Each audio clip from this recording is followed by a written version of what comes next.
Hey, what's up guys? It's Vinny here, back with another Pokemon Sleep video with some Pokemon Sleep tips. We are due for our second Good Sleep Day event, and this time we know how to tackle it.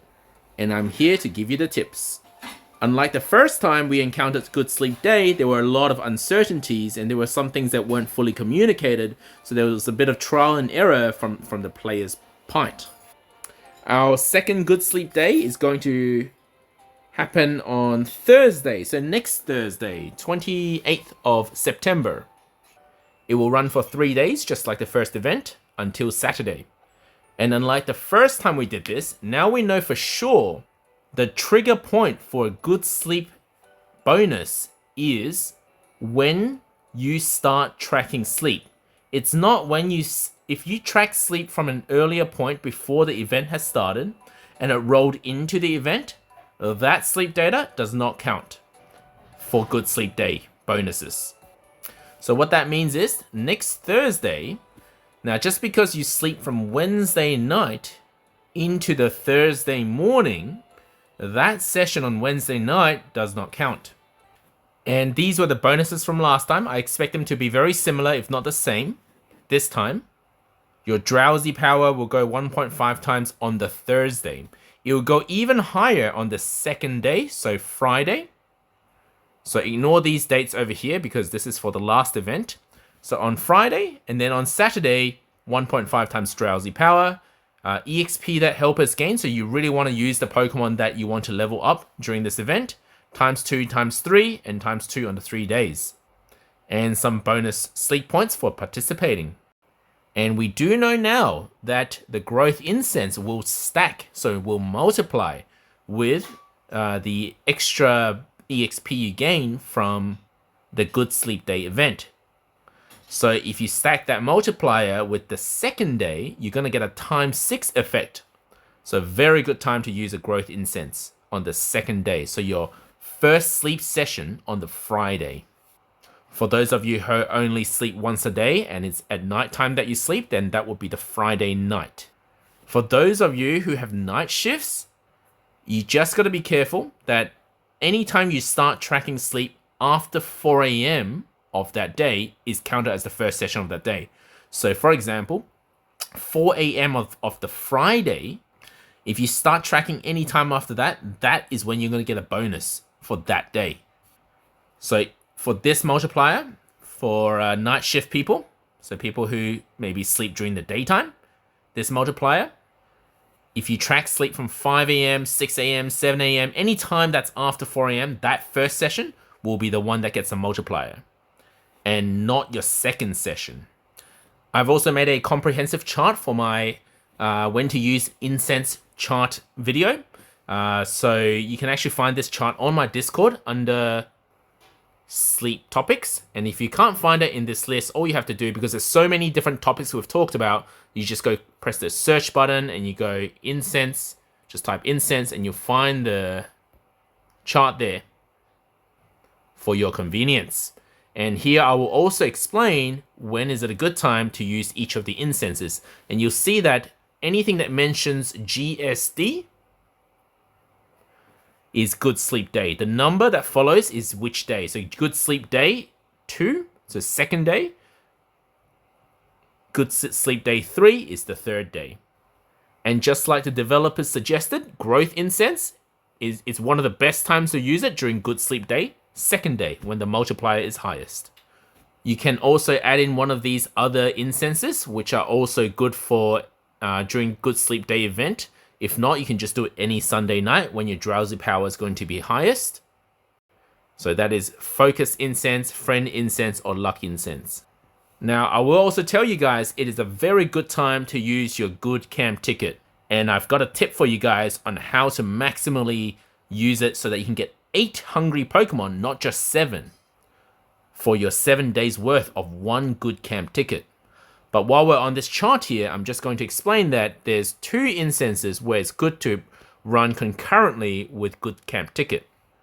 And that's because when you run a Good Camp Ticket, you're going to progress the game quicker in that week because the helpers are quicker, have higher inventory, Therefore, your research EXP is going to be higher, so it makes good sense to run a good camp ticket along with this incense for even higher research EXP. Similarly for dream shards, the same argument, because you're progressing faster, you're going to get more dream shards from having more higher star level Pokemon showing up, their sleep styles showing up. The only one that's actually not, is a bit counterintuitive with good camp ticket, is the friendship incense, friend incense.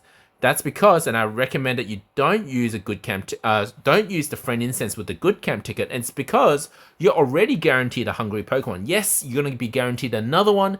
If you want 2 hungry Pokemon for one of those days, that's fine. That's not a bad idea, because you're going to get some of the rarer Pokemon. So you really do want more hungry Pokemon if you can.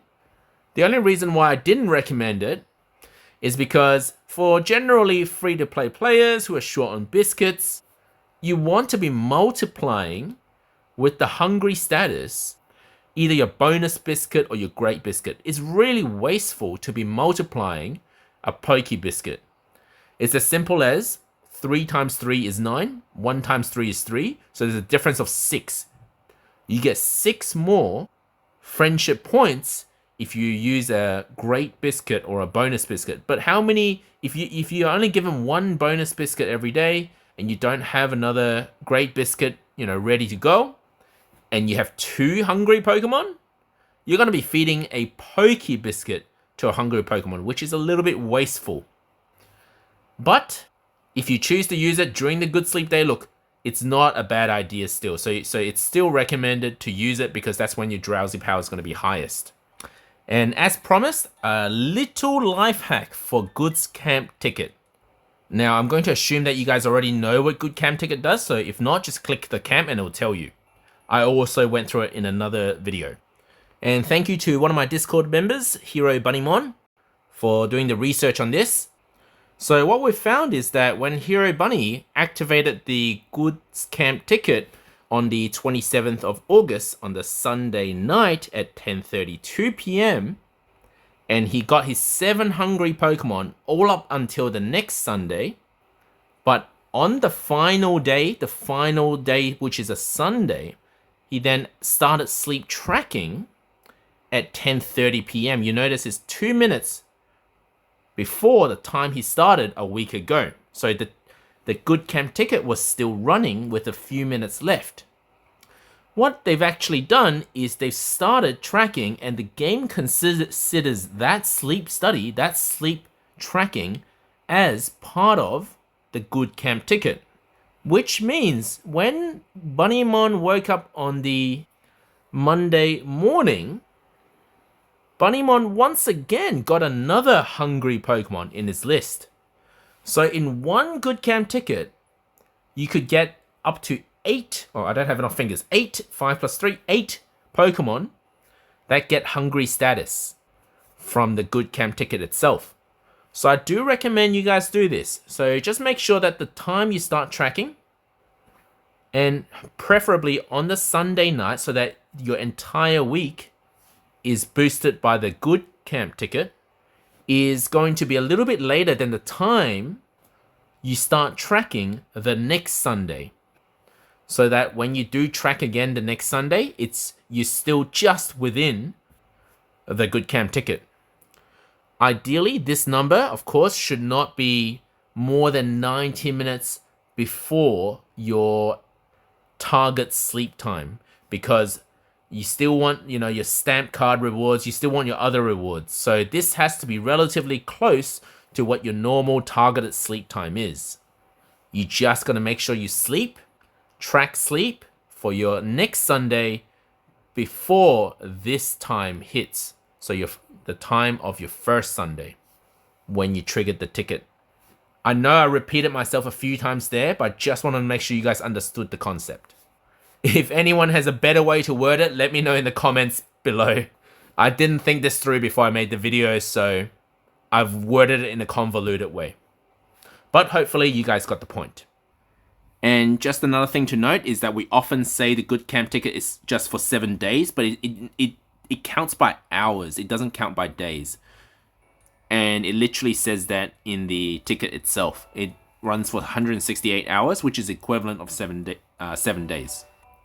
Now, there is a situation, and just one more tip for you guys regarding the good camp ticket. There is one situation where you might not want to start it on the Sunday night.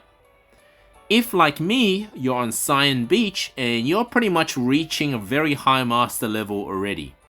You know what, it could still be a bit higher, but let's say with the good camp ticket, I might overshoot. So, for example, this week I don't have a good camp ticket running and I'm already at Master 4.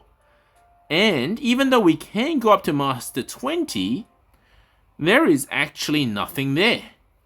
If you look at Master 20, in fact, there's not even anything at Master 13. So do we really need a good camp ticket for the entire week at Cyan Beach, if that's what you're targeting for Good Sleep Day event or during your good camp ticket? The answer is no.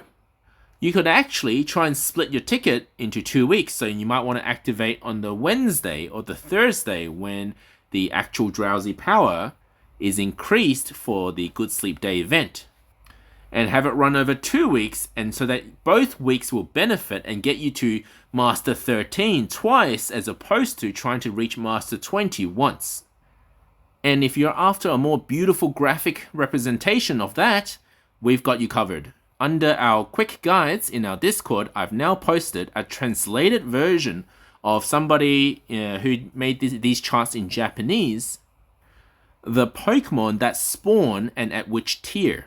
Now, unlike Cerebi.net, they don't include every sleep style. They only include at which point that Pokemon will first appear, no matter what sleep style. So if you care less about sleep style and more care about actually just catching that Pokemon, here you go. So Master 7 at Greengrass Isle, you can already get Magnezone, Slurking, Togekiss, Charizard, Venusaur, Blastoise. And I've translated this because this was originally in Japanese. So you've got the dozing, snoozing, and slumbering. And they've also included which sort of specialty the Pokemon is. If it's got a blue background, like Bonsley here, that's a skill specialist. If it's yellow, then it's an ingredient specialist. And if it's green, then it's a berry specialist. So we've got charts showing that Master 7 is all you need for Greengrass Isle. If you're just looking at catching Pokemon, of course, you could aim to get better sleep styles as well, but that's not represented in these charts. We've got Cyan Beach, which, by the way, only needs to go up to Master 2 for every Pokemon to actually be available. So you can see here, that's only Master 2, but otherwise the same thing. Taupe Hollow, and we know this from my other video about Master Cookie, Tyranitar will show up at Master 6. So if you want to stack your good camp ticket and the Good Sleep Day event, trying to reach a high tier at Taupe Hollow, not a bad idea. And not a lot of people are here yet, but this is for Snowdrop Tundra. I've also credited the original maker of these graphics. I did the translation. The link to my Discord is in the description below, so come join us. You can also find more tips on my Discord under sleep topics if you search Good Sleep Day. But I will say the most important points are already covered in this video, and today we know more about Good Sleep Day events than the last time when we were not prepared and we weren't given enough information for it. So this video is the most up to date. Thank you for watching, guys. If this video helped you, please leave a like and subscribe to my channel.